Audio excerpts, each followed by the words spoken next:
like, when is enough enough? When are we going to stop losing their younger generation? People who are 18, 19, 20, 21, super young to a young age of taking their own lives.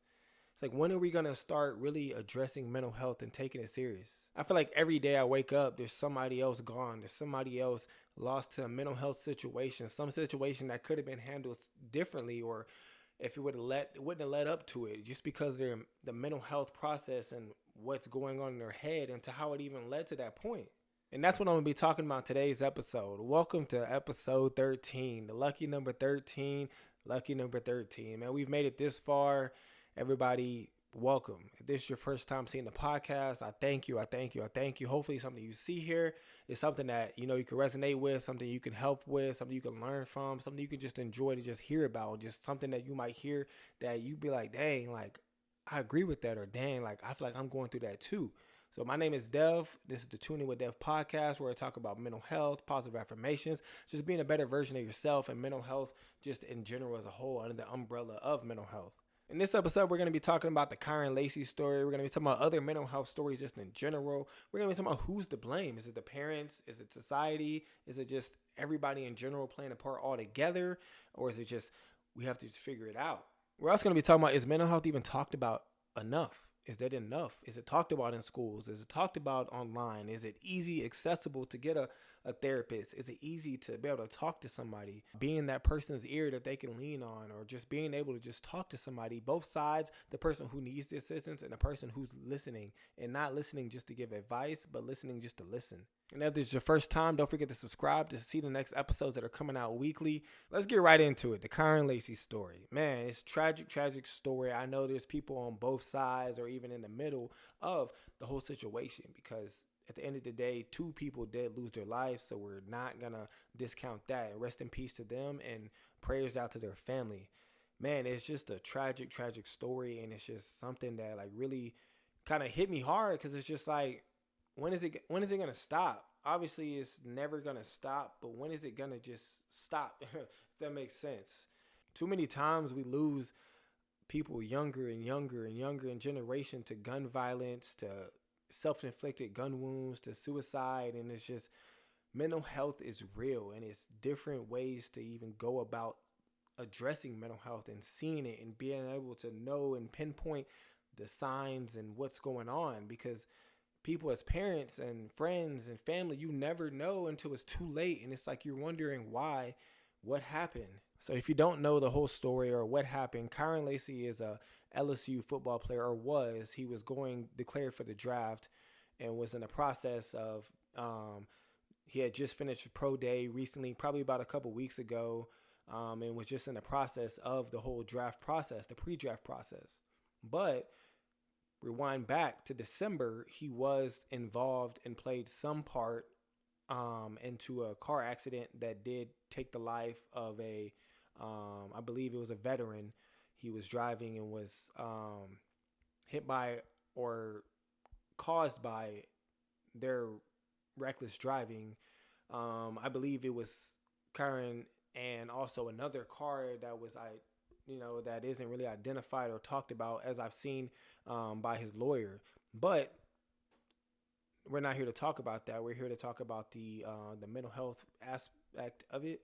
And basically, that's something that in society and the peer pressures and the public opinion, he was guilty. And I think that's what we struggle with as a civilization and as people, especially in the United States. It's just, you're guilty before you're innocent. And it's supposed to be you're innocent until proven guilty. And I think that it's totally flipped. And it's like the public opinion will have you guilty before you even touch the courtroom. And it's not okay, and it's not right. Not saying that I agree or disagree or whatever with any, accusation or any determination of what happens in the courtroom. But it's just the fact that that's what our government is based on, being innocent until proven guilty. You have to be proven guilty. So I think that plays a big part in people's public opinion and like what they feel inside themselves, because people can make you feel like crap, and it's not okay. And it's like, I understand that the internet is a thing, you have to have tough skin, but once you're in that position, you'll never know, because it's like, we don't know what Kyren was going through. We don't know what he saw every day on the news, people writing him death threats, probably messages, DMs, and it's like his family, and it's everybody has to hear about him. And it's like, we forget that people are human and everybody makes mistakes. And it's like, nobody is God, nobody is perfect, nobody is Jesus Christ. So it's like, who are we to judge someone else? Because you look in the mirror, you're not perfect either. I'm not perfect either. So it's like, who are we to judge? So get back to the story. I believe it was 2-3 days ago. He was having an argument or a mental breakdown. From what I've seen, he was in Houston, and with a female. She called the police, stated that he discharged a firearm into the ground, and he ended up leaving. So the police ended up finding his car while he was driving and pulled behind him. He pulled off and ended up crashing and having a self-inflicted gunshot wound and taking his life. And it's a whole tragic story, but like I said, rest in peace to him. Prayers to his family, friends, and just anybody affected by any type of suicide in general, because it's just like, the pain may be gone for the person, but the pain starts for the family and the friends who don't understand what they're going through. So anybody who is out there, who's struggling, who's going through it right now, like, you just feel like it never ends, and it will never end unless you have to make it end. I challenge you to, give it a couple more days. Talk to somebody. I'm not sitting here saying go out and confess however you feel, but I challenge you to give it a couple chances. Throw some bait out there for somebody to listen, to give them that listening ear. But it's just, there's too many stories that people have unaddressed mental health, and it gets, oh, he's this, oh, he's a bad person, oh, he's this. But it's like, we don't know these people. People have thoughts in their head, and mental health, and it's a big thing, and it's not addressed at all to where it needs to be. And that goes right into the next part of it, is who's to blame. And I'm not saying it's somebody's fault, but is it the parenting? Is it society? Is it societal pressures? Is it the public opinion? Is it just mental health period, to where we still don't understand how to, configure it and help people in the right way?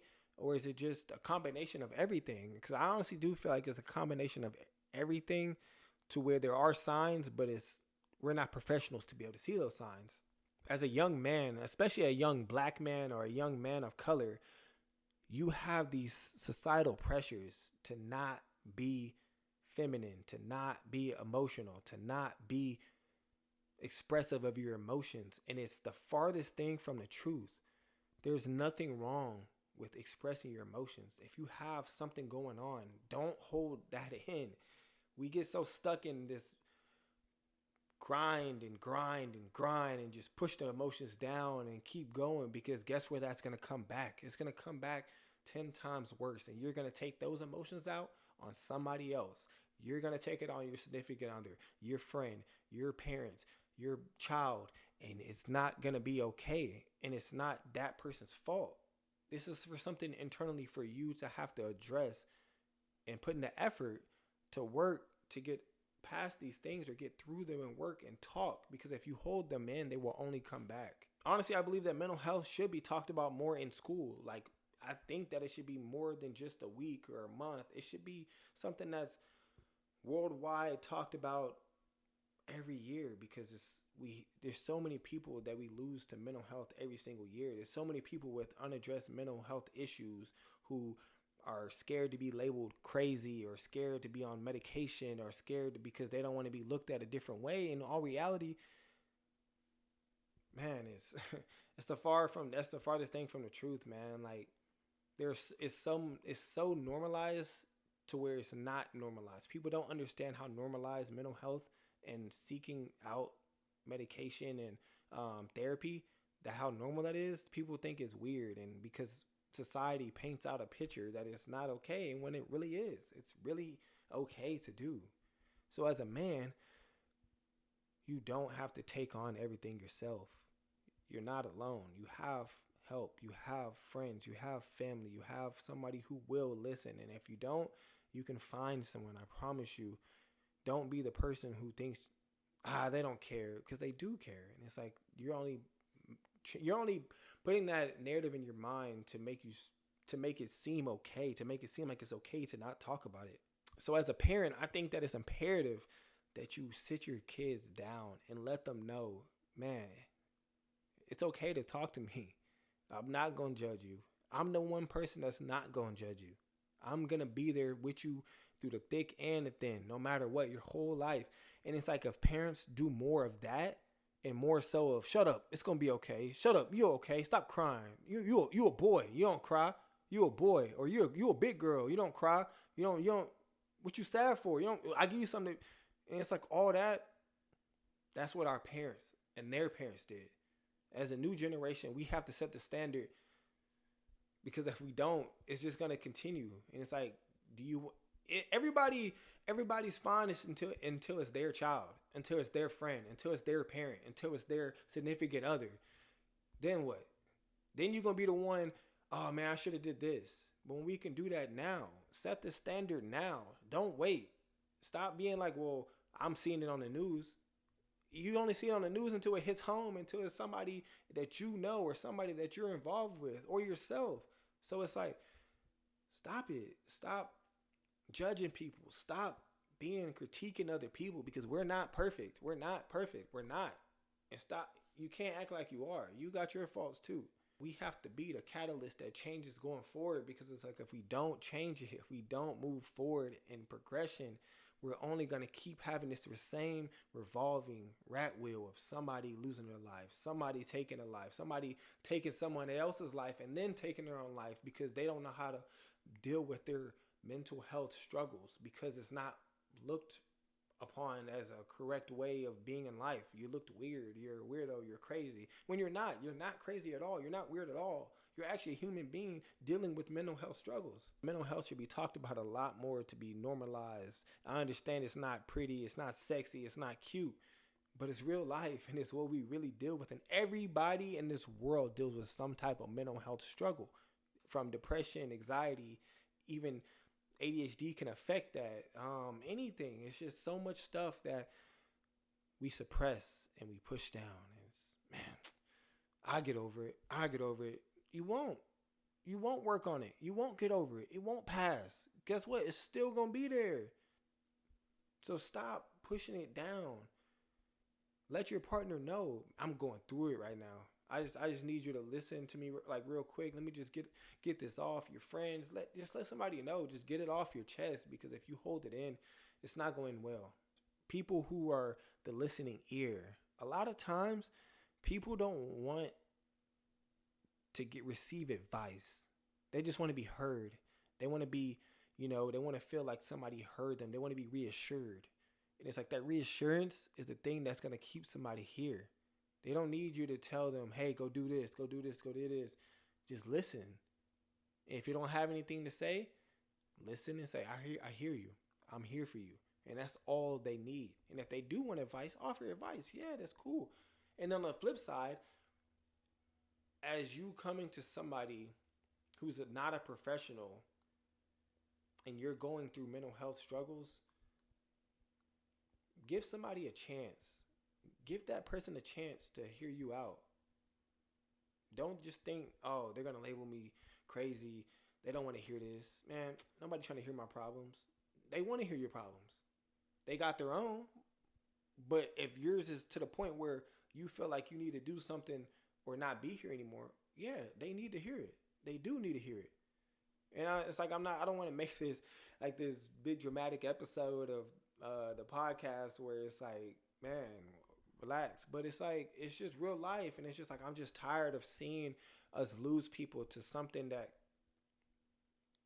can just be helped with, communication and listening and wanting to work to be better. And it's like, it's gonna get better, because it's like we get so trapped in our mind plays the tricks on you. The devil plays tricks on you to where you think it's never gonna be okay.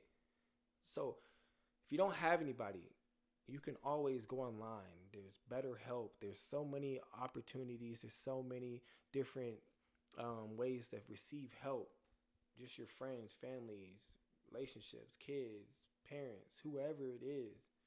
But I pray that anybody who's listening, or just in general, who's going through stuff right now, who don't really see it in or don't really see the light, I pray that you do find some type of answers, find some type of belief, some type of that you're gonna get through it. You know what I mean?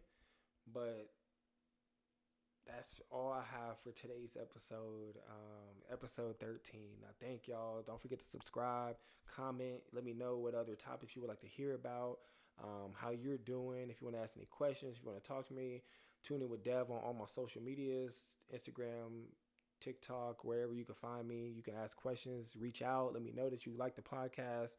I just want to say thank y'all, and I appreciate y'all. I do this to help people. I don't do this really for the views, for the money, for none of that. I do this because I truly and genuinely want people to be better, to help themselves, and not rely on just falling back in old habits. So I appreciate y'all, and I thank y'all. Peace.